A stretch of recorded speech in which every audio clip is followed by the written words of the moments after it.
It's no secret. Recently, Penney changed. Some changes you liked, and some you didn't. But what matters? North Texas-based Penney has been riding the retail roller coaster, trying anything to get shoppers back in the stores, and that includes a "we're really sorry" ad campaign. Kraft is here to talk about it tonight. Chris is the president, the CEO, co-founder of Splash Media. We appreciate you being here tonight. My pleasure. All right, before we get into the discussion, we want to take a little look at what else Penney is saying.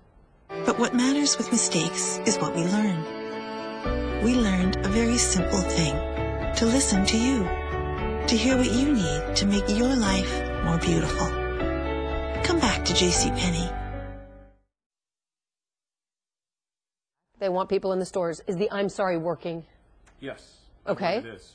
We measure social media conversations, and according to our data, it's working. A lot more people are talking about Penney, and they're saying positive things. So when the campaign started yesterday, we saw a 414% increase in people talking about the brand. Okay, and we can look, the numbers are on the screen. That's a huge increase about just Penney just being in the conversation. But just because the company's in the conversation, does that mean people are going into the doors of the stores? It's too early to tell that, but it is a good indicator, an early indicator for us if people are talking in a more positive light. So we saw after the campaign, there were about 15% of the conversations were positive, and after the campaign, that jumped to 30%. So almost twice as many people are talking positively about the brand today. But looking at your graph, the negative comments seem to be staying about the same. That's a good thing. That's a good sign. As opposed to negative going up. It's okay Correct. if it just kind of stays where it is? Sometimes when volume of conversations go up, the negative rises at the same rate right. as the positive. And the message is resonating with consumers. People like the old Penney back.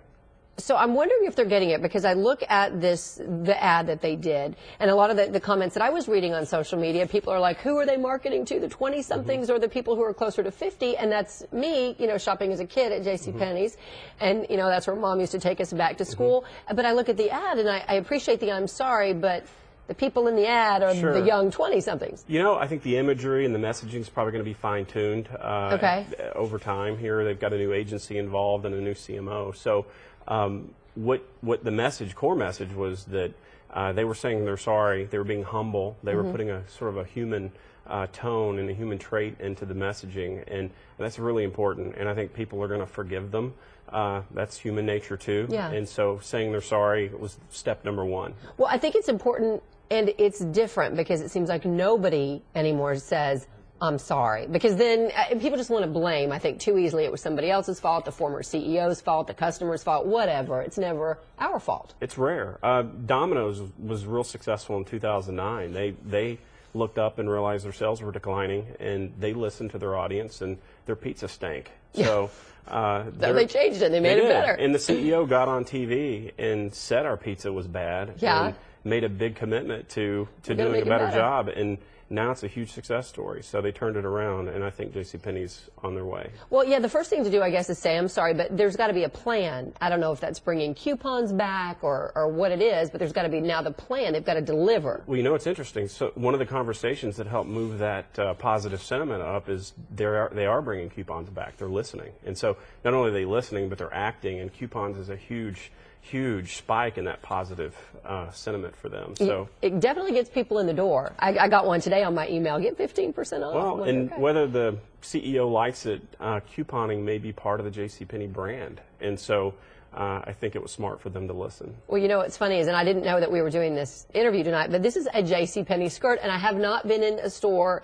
in ages for whatever reason, but I had to go to another store in the mall, so I had to walk through the Penney, and I started looking around. I thought, okay, and it was a great price. The people were nice. I'm like, I'll get it, and that is actually going to get me, I think, back in the store again. I think once I took a step in there and kind of saw maybe they are changing a little bit. It's not an exact corollary, but imagine people in their Facebook feed or on Twitter hearing one of their friends saying a positive thing about Penney now. Right. That might make you have a second thought about if you see it in the mall, you might step in. So I think the social campaign with the messaging and the spot was a very smart move. People are talking. They are. All right, Chris, thank you so much. Welcome. Chris Kraft, Splash Media. Thanks for coming in.